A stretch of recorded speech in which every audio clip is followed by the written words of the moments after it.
So this is take 5 of what was going to be a really quick video chatting about my own yoga and meditation experience. I'm going to try really hard not to pause this video and delete it, even if I make mistakes. It's just going to be me chatting to the camera. I want this to be for you to see what a yoga journey looks like up to this point. So I'm nowhere near the end of my journey. I don't know if any of us ever are, but up to now, at the age of almost 44, this is how it's going. So I started off in my late teens, early 20s, really into fitness, into physical activity, moving the body. And for me, that was a really effective way of focusing my mind. And yoga became another way to do that, and a really effective way to do that. So I trained to be a fitness instructor alongside training to be a school teacher. And I kept doing the fitness right the way through my career working in schools. And I think part of that was because it was so good for me to get out of my head or to focus my thoughts. So this phrase, calm in the mind, I don't know if it really describes properly what fitness and physical activity did for me. I don't think it calmed the mind, I think it focused it.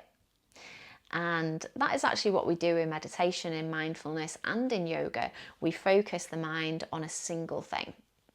So, going back to the fitness.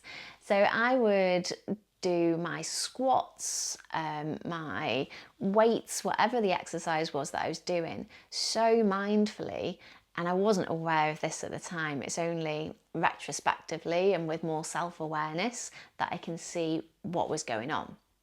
But I would do it with so much heightened awareness of where everything was in my body.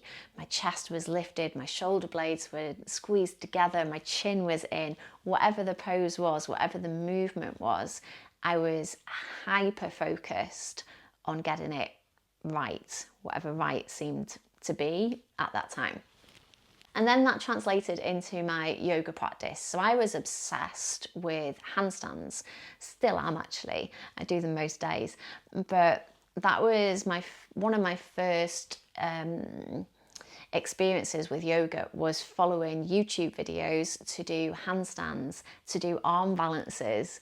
And they were such complicated movements to really get right and to avoid injuring yourself as well, that it took all of my brain power focused on what was going on in my body. And for me, that had a very calming effect after my practice. I was the type of person who couldn't lie in Shavasana. So if you don't know, Shavasana is where we lie down at the end of our yoga practice, the teacher stops talking and we just stay in stillness. I couldn't do that. I would be looking at the time, I would be fidgeting, moving around, one eye open, ready to go on to the next thing. I was also the type of person who couldn't meditate. Even when I first started teaching yoga, I didn't meditate for myself. My meditation was the movement, the physical yoga practice for me was my meditation. So when people say to me now, my mind's too busy, I can't sit still in meditation because I'm thinking about all these things going on, I can relate. I know exactly what that's like. And I still have that these days. So we're exposed to so many different things, so many different events, emotions, hormonal changes, all of these things, all of these disruptions, these ups and downs throughout our lives, they affect what our minds are doing. So these days, some days I can sit in meditation and feel like I'm really focused on my breath or really focused on whatever it is I'm listening to, if it's a guided meditation. Other days, I'm singing a song, thinking of my to-do list, I'm planning what's coming up next, listening to what's going on around me. It's like having 5 TV channels on all at the same time. And I'm the yoga teacher.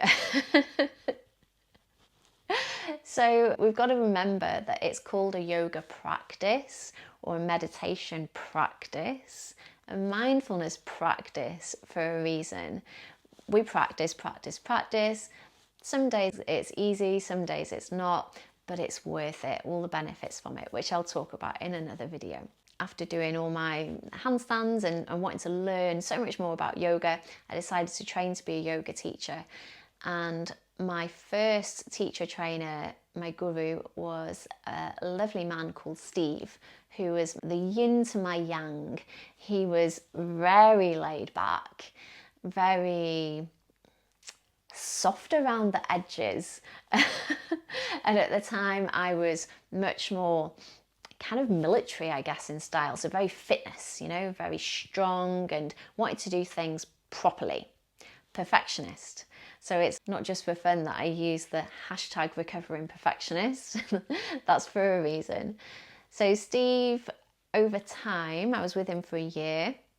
He started to bring out this slower side of me, the softer side of me, the more yin side of my nature, a more balanced personality and approach to life in general. The first time I tried restorative yoga, it was interesting. In restorative yoga, you hold poses for 20 minutes. You're propped up by cushions, blankets, it's dark and silent. I really struggled, and I had to focus on my breath. I had to count my breath. I would count my breath backwards from 100. Anything to try to keep my mind focused and to stop the thoughts from wandering all over the place. And eventually I learned to really, really enjoy these slower practices. And more importantly, I started to recognize when I needed them. Many people who are busy minds like I do, it's like getting on a treadmill. Like, you just keep going and going and get busier and busier and busier. And then for me, I hit a point where I just have to stop. And that it manifests as burnout, overwhelm, or getting sick. And I used to get sick a lot. By recognizing that when I'm in that busy, busy, busy state, I need these slower practices, I've managed to stay healthy for longer and avoid burnout much, much more over the last few years. These days, I can actually sit in meditation, and I do most days. In fact, every day I will meditate at least for a few minutes, and it's become possibly more important. I'm hesitating because I'm not 100% sure on that. At least as important as my physical yoga practice. That is huge. I never thought I would say that. So even 2-3 years ago, I never thought I would say that sitting in meditation would be as important as my physical yoga practice, from somebody who is a very physical person with a very busy mind. But it is, that's where we're up to at this stage in life, at this stage of the journey. I'm 44 years old in a few weeks' time. I'm really, really excited to see what the rest of my journey looks like. Who knows? I'm sure there will be ups and downs, and I'm hoping that my yoga practice, my meditation practice will only strengthen and see me through whatever life has to throw at me.